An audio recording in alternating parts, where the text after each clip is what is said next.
하나님 말씀 갈라디아서 2장 20절 말씀입니다. 신약성경 갈라디아서 20장 20절 한 절 말씀입니다. 갈라디아서 2장 20절 우리 같이 한 목소리로 합독하시겠습니다. 시작. 내가 그리스도와 함께 십자가에 못 박혔나니 그런즉 이제는 내가 사는 것이 아니요 오직 내 안에 그리스도께서 사시는 것이라. 이제 내가 육체 가운데 사는 것은 나를 사랑하사 나를 위하여 자기 자신을 버리신 하나님의 아들을 믿는 믿음 안에서 사는 것이라. 아멘. 할렐루야. 하나님의 은혜와 복이 우리 가운데 넘치기를 예수님의 이름으로 간절히 축원해 드립니다. 이번 한 주간 우리는 기독교에서 가장 위대한 한 주간을 보내고 있습니다. 지난 주일이 종려 주일이었죠. 또 이번 한 주간이 고난 주일입니다. 고난 주간입니다. 또 돌아오는 주일이 부활절입니다. 십자가와 또 부활과 교회를 묵상하는 한 주간이 되는 은혜가 있기를 예수님의 이름으로 간절히 축원해 드립니다. 십자가가 무엇입니까? 예수님의 십자가는 유월절 어린 양이다라고 말씀하고 있습니다. 그 어린 양의 그 피를 통하여서 이스라엘 민족들이 430년간 종살이에서 완전히 끝나지고 자유민이 되었습니다. 우리도 마찬가지로 예수의 십자가의 그 피로 인해서 세상에 종되었던 우리가 종살이를 끝내고 하나님의 백성의 그 자유민으로 변화된 줄 믿습니다. 또 부활이 무엇입니까? 부활은 예수님이 하나님이라는 증거입니다. 오직 예수님만이 부활하시고 또 예수님만이 영원히 사는 하나님인 줄 믿습니다. 그 피가 우리 가운데 뿌려질 때 지금 우리 가운데 그 피가 뿌려짐을 통해서 지금도 우리의 죄가 사해지고 또 우리의 저주가 끝나고 예수의 피로 우리의 가난이 끝나고 또 우리의 모든 질병이 다 끝나지는 줄 믿습니다. 우리가 이것들을 믿는 것입니다. 또 그 피가 뿌려지는 것, 그것이 어디입니까? 바로 교회지요. 이 가운데 우리의 눈으로 보이지 않을지라도 느껴지지 않을지라도 만져지지 않을지라도 예수의 피가 우리 가운데 뿌려지고 있는 것을 믿는 은혜가 있기를 예수님의 이름으로 축원해 드립니다. 십자가의 가장 큰 의미, 한마디로 말하면 죽음이지요. 예수님께서 그 예수 십자가가 유월절 어린 양이다라고 이렇게 말씀을 하셨을 때 유월절 어린 양의 그 핵심은 무엇입니까? 유월절 어린 양이 죽었어요. 그렇죠? 그 죽여가지고 임방과 문설주에 그 피를 발랐습니다. 그래서 죽음의 천사가 각 집에 올 때 그 피를 봤어요. 그 피를 봤다는 것은 무엇입니까? 이 집에 죽음이 있었다는 것을 인정했다는 거예요. 여겼다는 거예요. 그리고 넘어갔다. 유월했다라는 것이죠. 유월절 넘어갔다라는 것이죠. 마찬가지입니다. 우리도요. 예수님의 십자가를 우리가 묵상하고 예수님의 십자가의 그 은혜를 우리 가운데 받아들일 때 우리를 그 예수님의 십자가를 통해서 내가 죽었음을 우리 하나님께서 여겨 주신다는 것입니다. 또한 그 부활은 무엇입니까? 부활은요 다시 산다는 의미지요. 리바이벌. 우리가 주님과 함께 죽었다면 다시 주님과 함께 다시 살아나는 것. 또 교회를 통해서 예수의 몸된 교회를 통해서 우리가 천국 가는 날까지 주님과 함께 살아가는 줄 믿습니다. 오늘 본 말씀은 그것에 대해서 우리 가운데 말씀하고 있습니다. 우리 같이 본 말씀 한번 같이 읽어보겠습니다. 시작.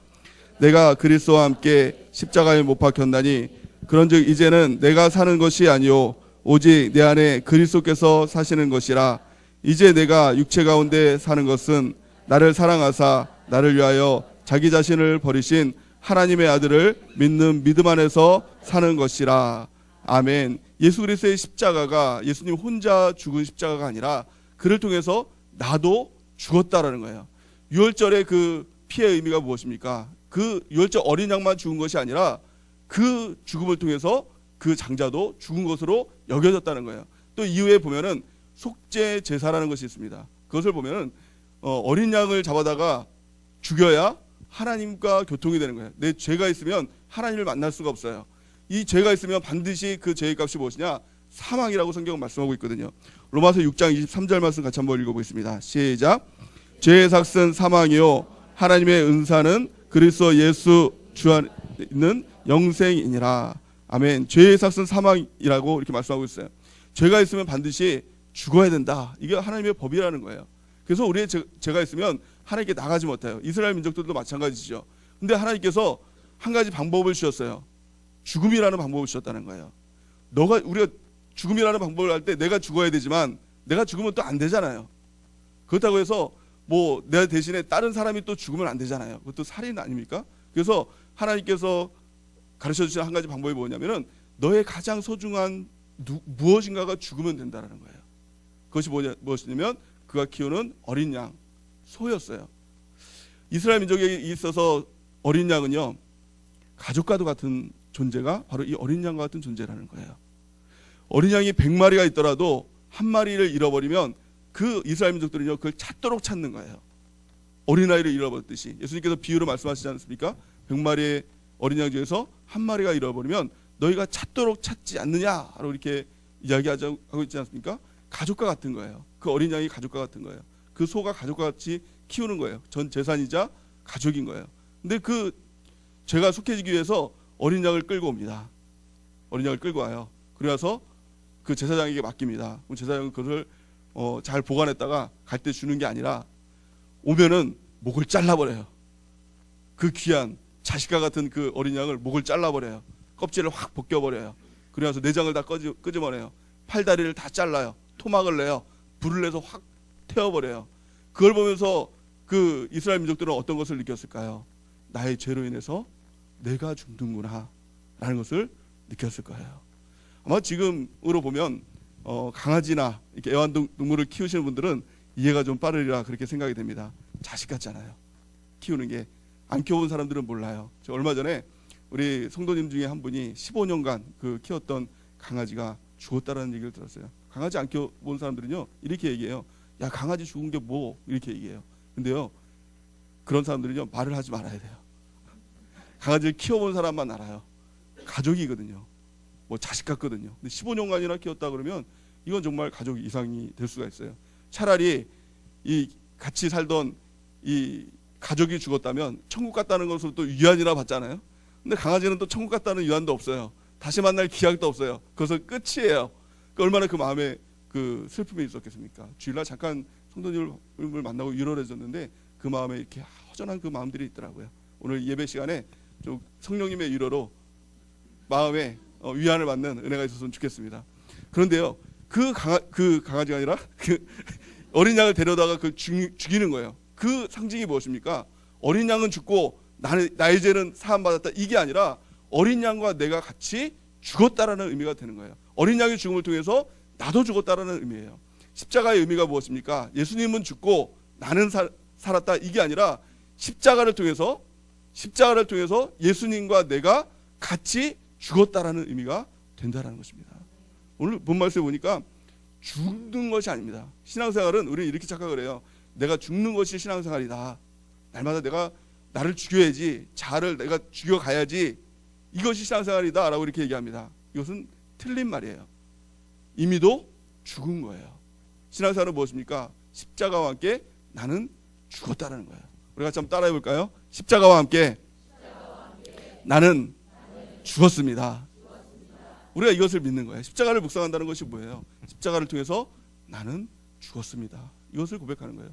사도 바울이 십자가를 발견했습니다. 이 은혜를 깨달았어요. 아, 내가 죽었구나. 이 은혜를 깨달았어요. 그래서 십자가 하나에 완전히 미쳤던 사람이 이 사도 바울 아닙니까? 고린도전서 2장 2절 말씀 우리 같이 한번 읽어볼게요. 시작.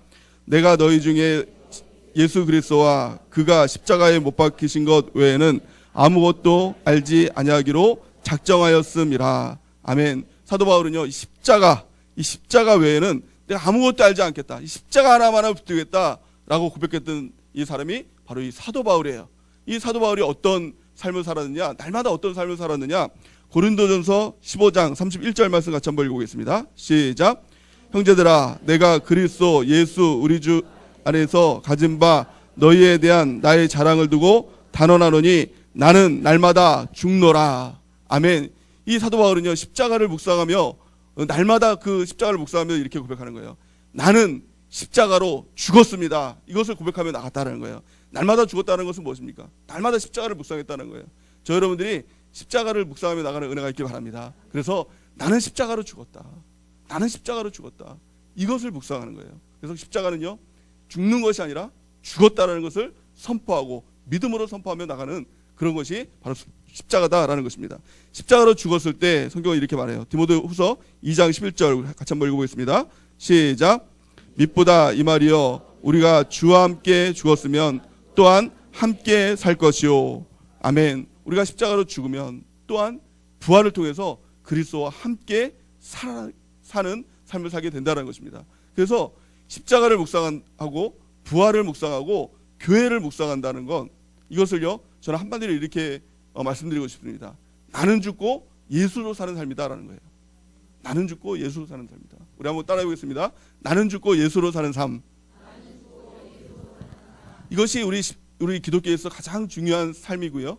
또 이것이 바로 십자가와 부활과 교회를 묵상하는 삶이다라는 것을 우리가 믿는 은혜가 있길 바랍니다. 그렇다면 우리가 십자가를 통해서 우리가 무엇이 죽었습니까?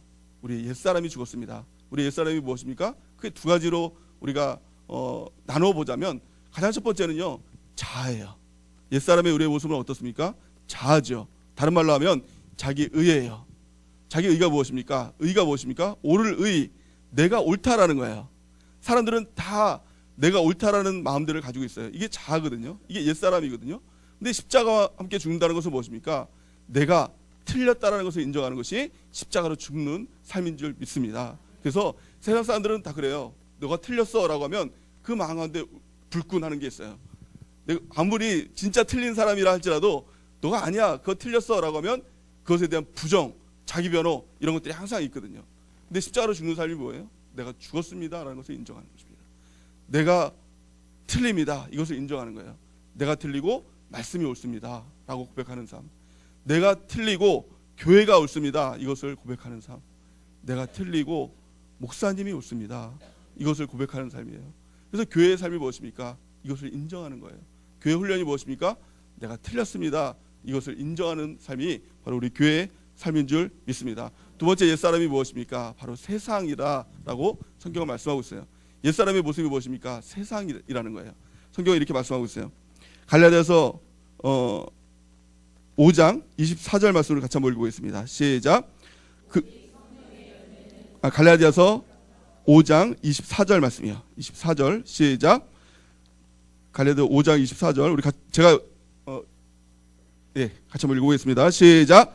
그리스도 예수의 사람은 육체와 함께 그 정욕과 탐심을 십자가에 못 박았느니라.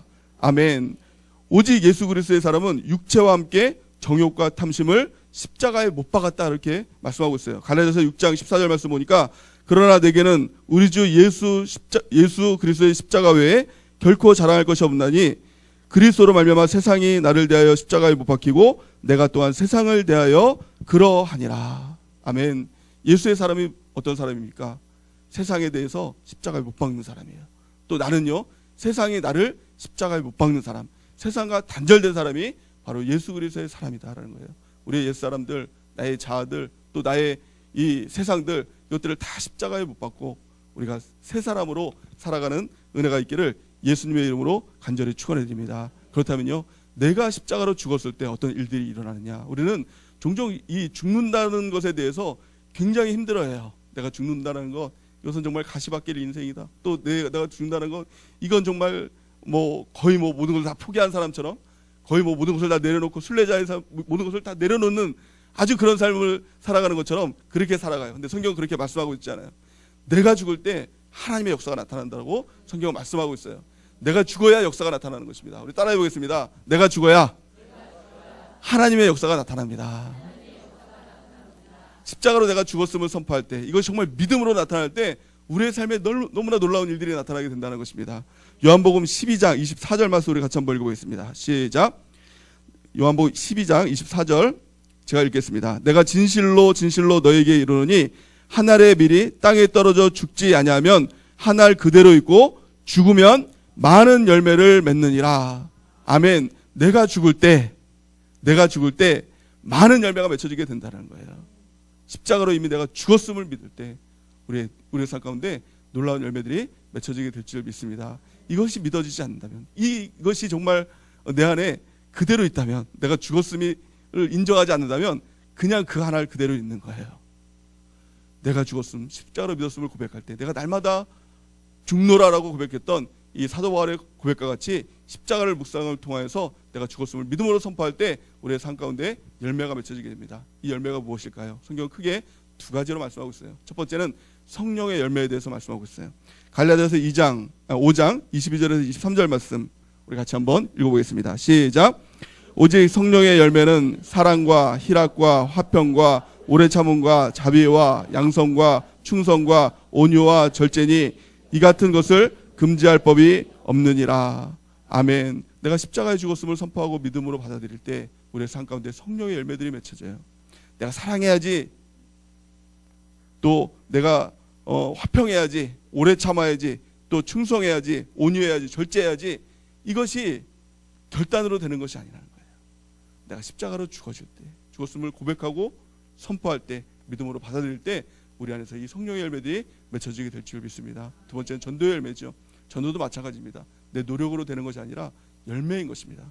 이걸 통해서 내가 십자가로 죽었음을 고백하며 선포할 때 내가 없어져야, 내가 죽어져야 풍성한 열매가 맺혀지는 줄 믿습니다. 그래서 저희 여러분들이 이 고난절을 지내면서 십자가를 묵상하면서 단지 십자가 이것으로 그치는 것이 아니라 내가 십자가로 죽었음을 고백하고 선포하고 믿음으로 받아들이는 은혜가 있기를 예수님의 이름으로 축원해 드립니다. 그럴 때 내가 죽게 될 때 예수와 함께 다시 부활하게 되는 역사가 나타나게 되고, 교회를 통해서 우리가 주님과 살게 되는 위대한 역사가 우리가 나타나게 될 줄을 믿습니다. 그렇다면 예수로 사는 삶이 무엇일까요? 가장 핵심은 교회죠. 예수님의 몸된 교회에 지체로 살아가는 것, 이것이 예수로 살아가는 삶의 핵심입니다. 또 그 내용을 구체적으로 살펴보면 세 가지로 살펴볼 수 있어요. 예수님께서 이 땅을 살아갈 때 어떻게 살아가느냐, 이걸 살펴보면 예수로 사는 삶이 어떤 삶인지 우리는 알 수가 있다는 것입니다. 가장 첫 번째는요, 순종입니다. 예수님께서 이 땅에 오실 때 순종의 삶을 살았다는 것이에요. 어느 때까지 순종했느냐? 예수님의 순종은 어떤 순종일까요? 죽기까지 순종입니다. 우리 같이 성경 빌립보서 2장 6절에서 8절 말씀 같이 한번 읽어보겠습니다. 시작. 그는 근본 하나님의 본체이시나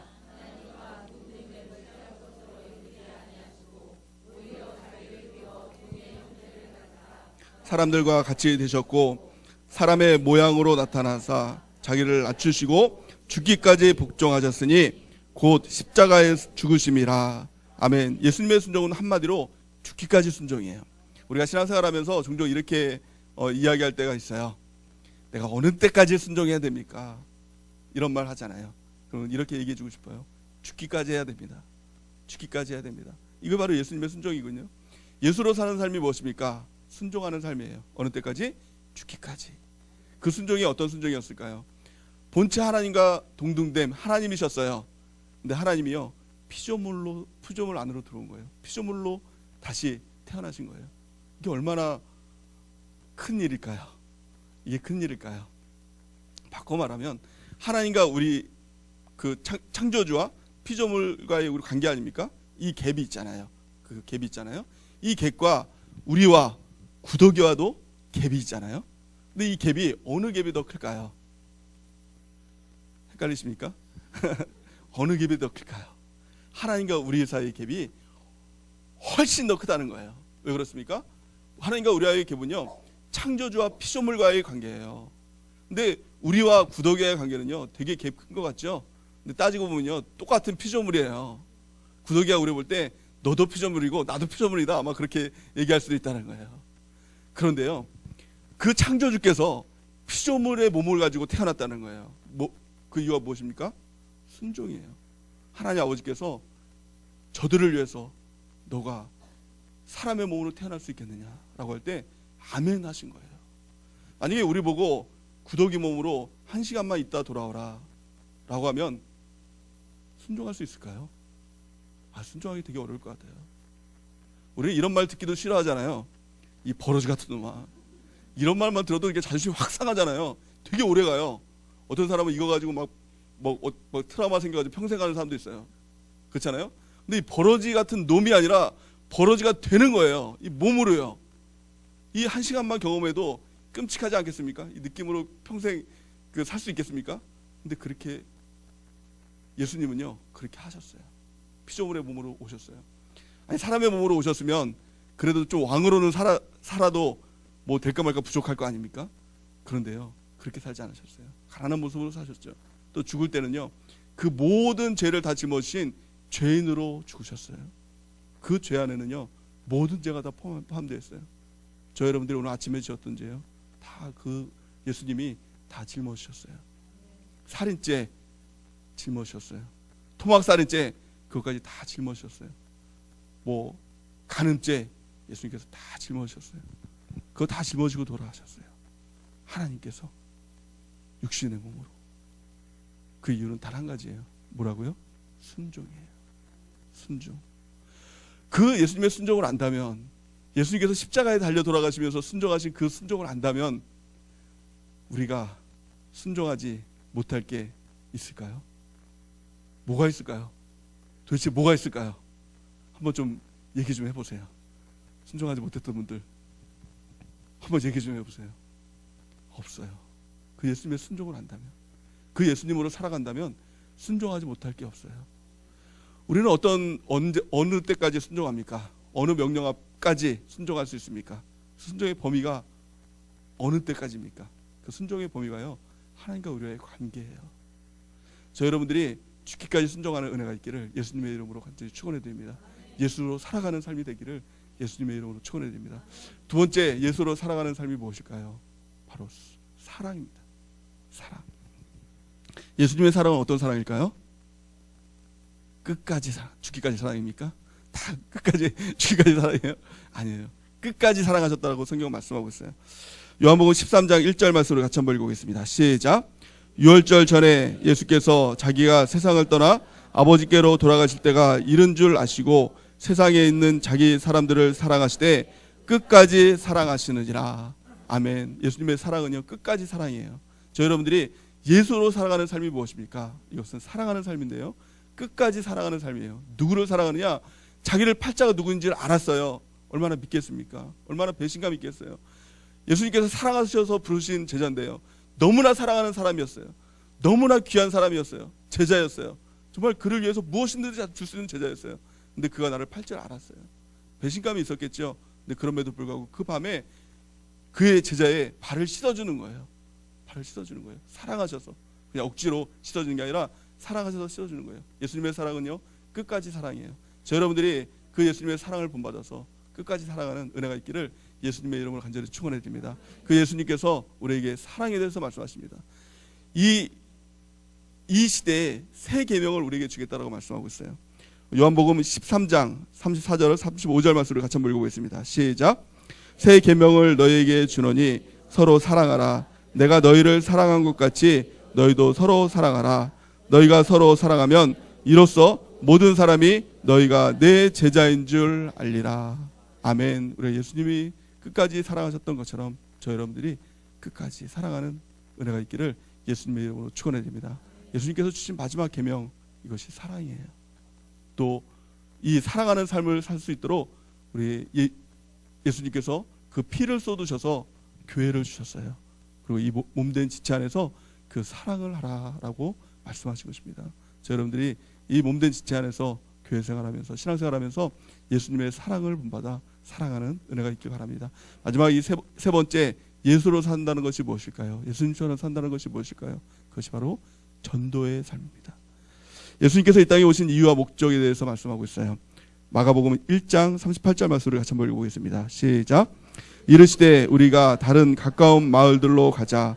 거기서도 전도하리니 내가 이를 위하여 왔노라 하시고. 아멘. 예수님께서 이 땅에 오신 이유와 목적이 내가 전도하기 위해서 이 땅에 오셨다라고 이렇게 말씀하고 있어요. 예수님께서 십자가에 달려 돌아가셨습니다. 그리고 부활하셨습니다. 예수님의 피를 쏟으셔서 이 교회를 사셨어요. 교회를 세우셨어요. 그렇다면 예수님께서 이 땅에 오신 이유와 목적이 전도라면 예수님께서 피를 쏟으셔서 세우신 이 교회가 세워진 이유와 목적 또한 전도인 줄 믿습니다. 저 여러분들이 전도하는 삶을 살아가는 은혜가 있길 바랍니다. 이것이 예수로 살아가는 삶입니다. 저 여러분들이 이번 한 주간 십자가를 묵상하면서 부활을 묵상하면서 또 교회를 묵상하면서 나는 죽고 예수로 살아가는 귀한 삶을 살아가는 은혜가 있기를 예수님의 이름으로 간절히 축원해 드립니다.